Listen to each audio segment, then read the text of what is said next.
Holy City Center Radio, it is episode 377, and I am your host, Christian Sanger. Today is Monday, June 2nd, 2025. All right, let's get this party started. Yes, it's Monday, but that's okay. We've got a great week ahead, of course.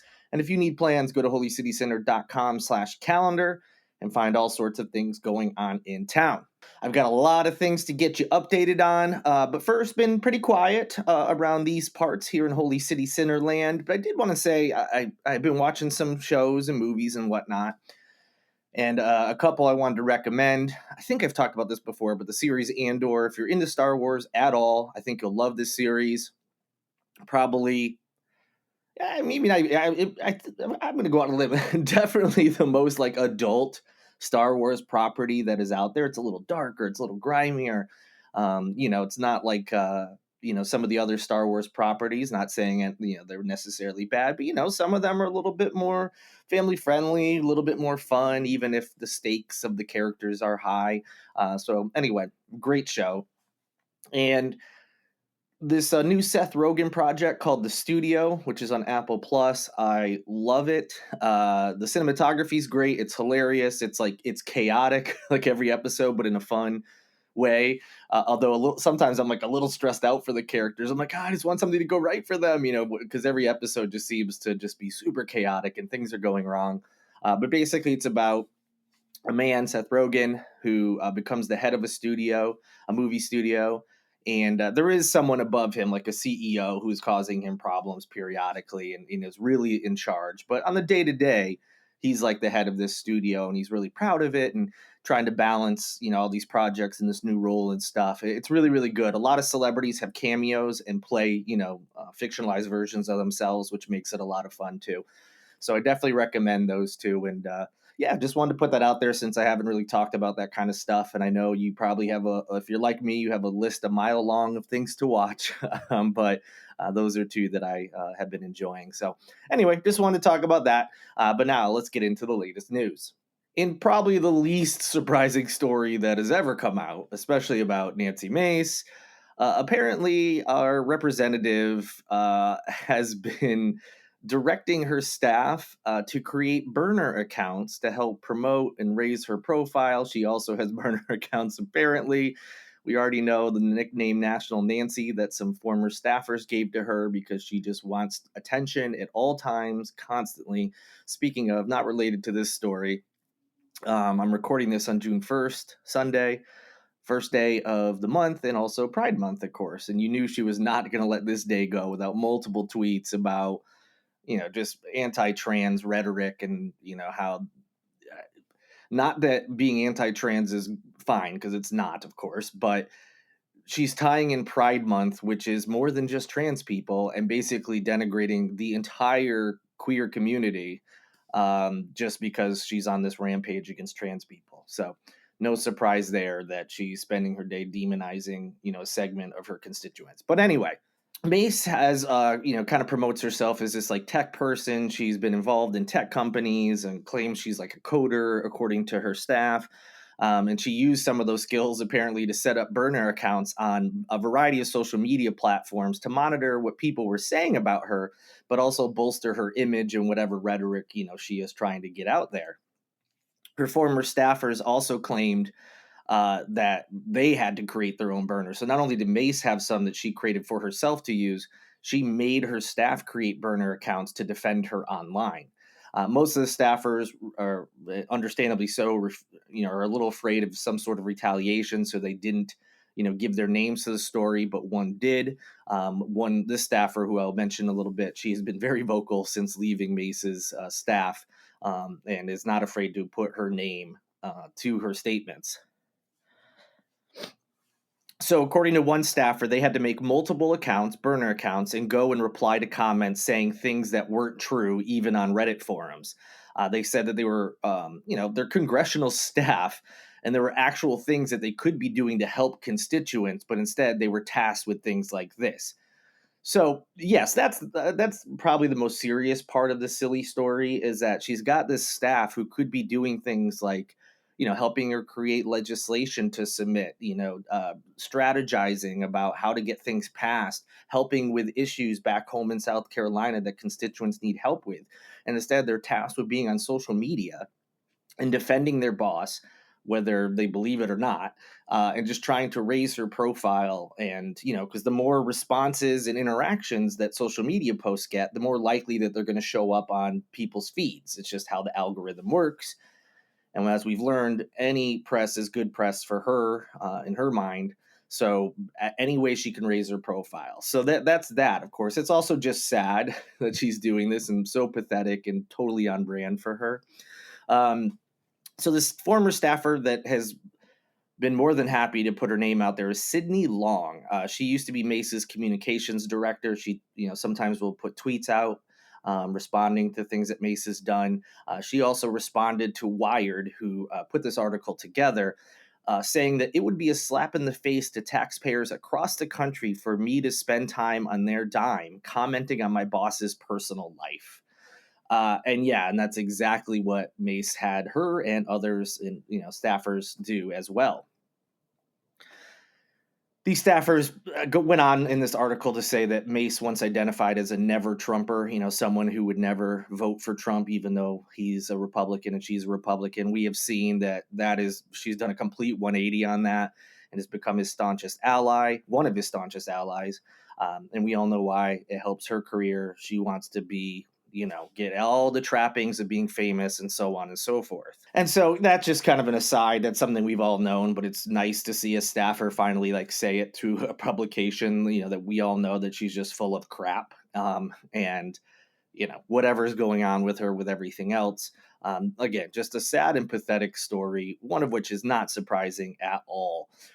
So if you've ever responded to one of Nancy Mace's tweets or Facebook posts, TikToks, whatever the hell, she's on, whatever platforms, and someone came in defending her, it might have been a Mace herself or someone on her staff, just showing how sad this whole thing is. But enough about that. Let's move on.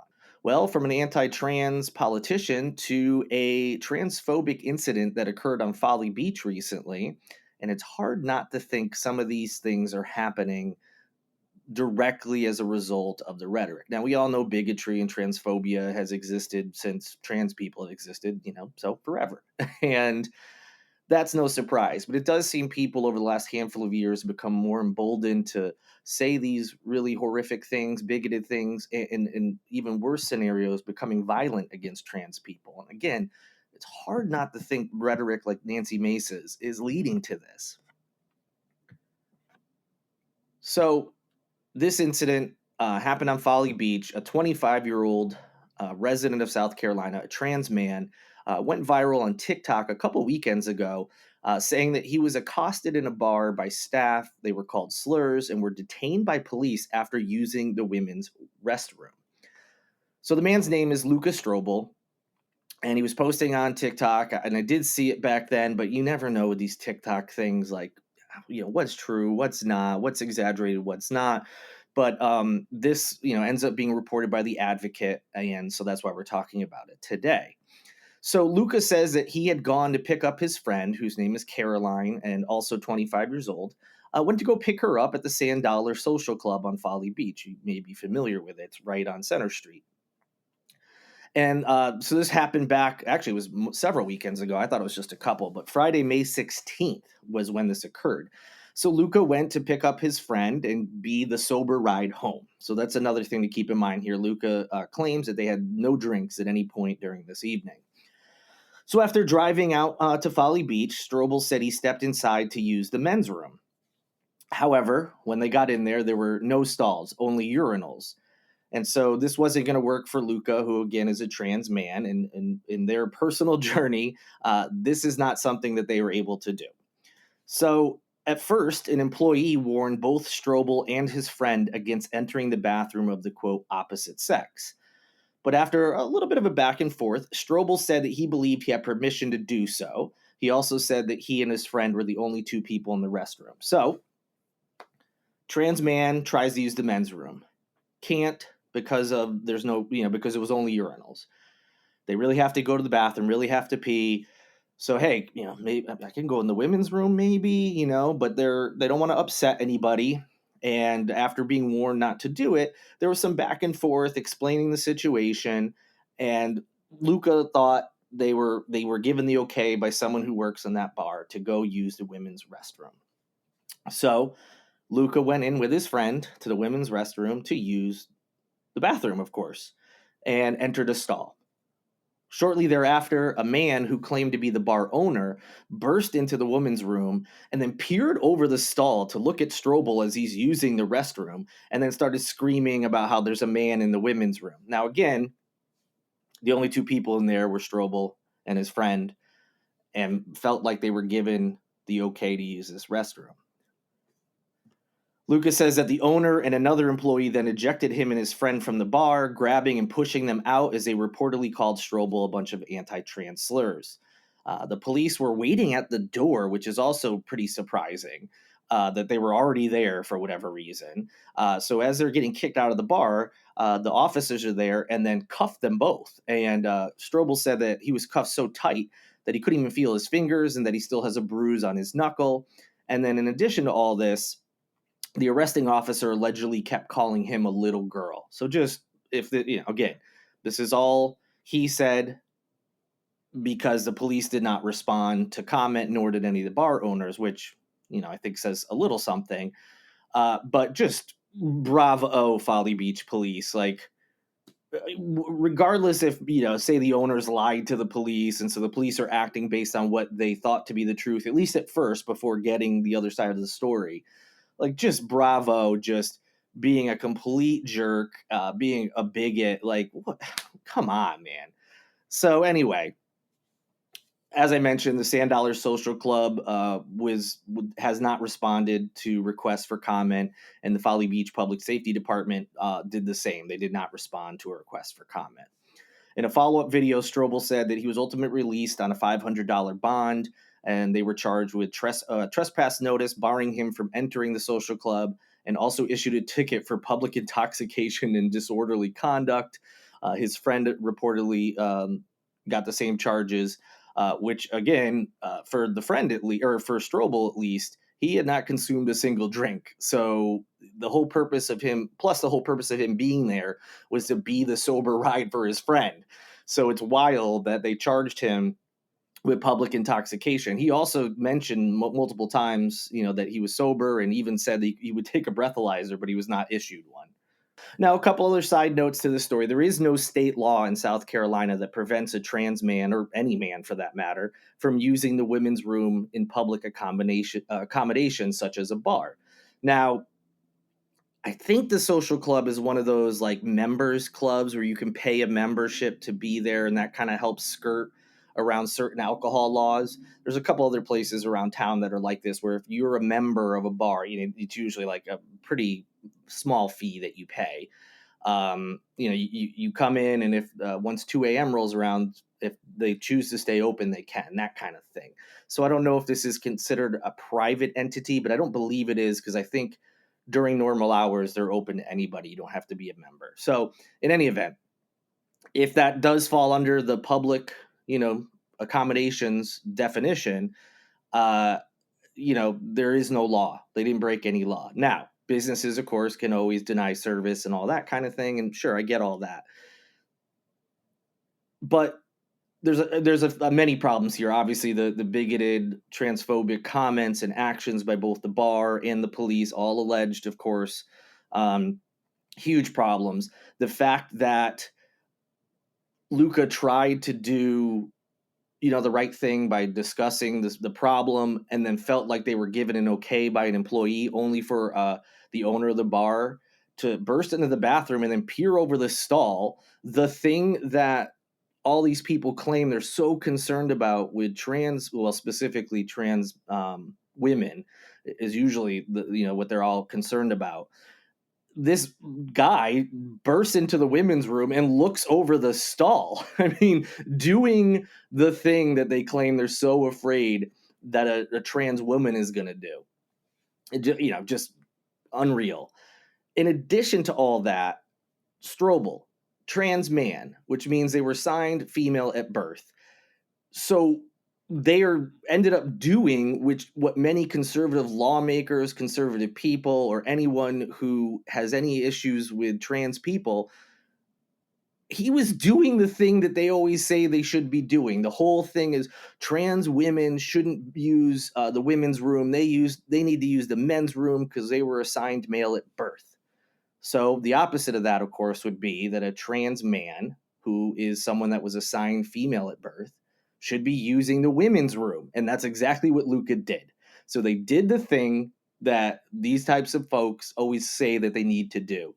And then they still lost their minds over it and called the police, and this whole thing happens. And that shows a couple things, of course. One is that their issue is just trans women. They don't actually care about trans men. They don't see them as a threat. But then if this trans man, quote, actually looks like a man to these people, because I think that's the other thing. They're in this weird bubble where they think trans people all look a certain way and that you can just tell who's trans. And it's just not the case. And everybody's journey is different in terms of how they transition, what they choose to do with transitioning. And so if they felt that Luca looked too much like a man in their words and had you see where I'm getting at? Like this whole mental gymnastics thing they're doing, they want this, and then when they get what they want, they're still upset, but maybe it's because of the way the person looks. And you know what I mean? Like they're just, instead of just letting people do what they need to do. And again, this isn't a situation where there was any kind of predatory behavior. Like it was clear that Luca was like, hey, here's the situation. I really have to go to the bathroom. Here's the problem. Is this okay? And was basically told okay. And then this all happens. I mean, it's just unreal, the whole situation. And I encourage you to visit the link in the show notes. You can see all the posts on TikTok. So if you want to see the story straight from Luca, you can, and also learn a little bit more about this. But just exactly the thing that a lot of people are worried about happening. These poor trans folks just can't seem to, get a clear message on what is okay by other parts of the population so that they can just live their lives. And they try to do what's right in this situation, and look what happens. Just unbelievable. Moving on.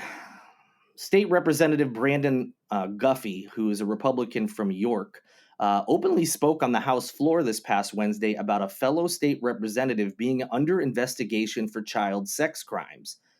In an interview with the state newspaper later that day, Guffey said he was referring to State Representative R.J. May, also a Republican, but from Lexington. Now, this has been what's been speculated, because May's house was raided by federal officials back in August. And based on the people that raided his home and, whispers and blah, blah, blah, that is what the rumor mill has been saying, is was some sort of investigation involving, child sex crimes. To what extent and which specific crimes, we don't know. But that has been the rumor. And basically, a fellow Republican confirmed it. I mean, we still don't know, to be honest. Because when they asked him how he knew that's exactly what was happening, he cited reporting from another media outlet. And that media outlet is kind of known as a gossipy type site, especially when it comes to politics. So it's not that they're necessarily wrong, but they're the only ones that are reporting it. So we still don't know. But it's interesting that Guffey just went with that reporting, because usually people in either party try to protect their own as much as they can until something becomes official. So, yeah, no other outlets have been able to independently verify the reason for the investigation. But it's noteworthy and newsworthy that Guffey made that claim. So, no charges have been filed or made public against May, so we have to keep that in mind. So, here's what we do know about the search.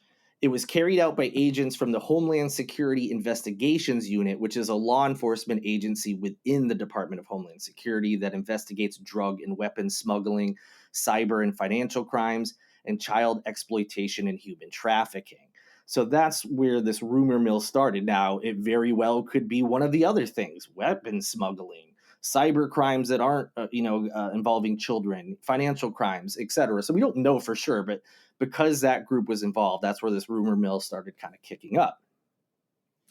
Federal officials searched a home belonging to May on August 5th, and they seized various electronic equipment, including a laptop and a tablet, 4 cell phones, 4 hard drives, 4 SD cards, 2 DVD-Rs, remember those, and 19 thumb drives. This is all according to a court filing. So all of that is what we know. We don't know the crime, but again, it's interesting that someone within his own party is claiming it's an investigation into child sex crimes. So certainly something to keep our eyes on. Lastly, we have a couple of stories involving politics. First, we're going to go to North Charleston. After 3 months of having vacant seats, the city's voters have elected 2 new city council members. Those 2 members are Dr. Stephanie Ganaway-Pasley and Christopher Emde. I hope I pronounced both of those right. They will both be sworn in on Monday for districts 3 and 5, respectively. They get these seats because they were vacated by 2 members who were embroiled in some controversy back in February. Jerome Hayward and Sandino Moses pleaded guilty to federal corruption charges and resigned from their council seats. Both candidates said the schemes broke the trust of many North Charleston residents, and they hope to earn that back. I'm talking about the new members of that city council. So congrats to them and in North Charleston. Hopefully these 2 will do much better than the last 2 allegedly did. And finally, we have another person possibly entering the race for South Carolina governor. A South Carolina state representative and former College of Charleston basketball standout Jermaine Johnson announced on Saturday that he has formed an exploratory committee to consider a run for governor in 2026. Johnson's a Democrat and said his exploration of a gubernatorial bid centers around bringing, quote, bold, inclusive, end quote, leadership to the Palmetto State to focus on politics that put South Carolinians first. For a little background, Johnson was first elected in 2020, and he represents Kershaw and Richland counties in the State House. While being in the State House, he's advocated for underserved communities, public education, criminal justice reform, and more. As far as his basketball career, he was at CFC from 2005 to 2009. He scored the first ever points at TD Arena in 2008. That's when it opened. And he captained the Cougars for his senior year, where he averaged 10.1 points and 7.4 rebounds. So, yes, we have another Democrat joining Lee Johnson and, of course, Dr. Annie Andrews, who I mentioned on the last podcast. It's not official, of course, that Johnson's going to enter the race, as he said. He's got this committee to explore it. But a lot of times that ends with folks running. So seems like we have a third person officially entering the race, but not quite official, but I will be sure to keep you posted. All right, that'll do it for this edition of Holy City Center Radio. I hope you have an amazing week ahead. Thank you so much for listening. Thank you to Lindsay Marie Collins with LMC Soundsystem for producing this and every episode of Holy City Center Radio. And thank you to Tyler Boone, whose music you hear in each and every show. I'll be back with you in just a few days. Until then, good night and good luck.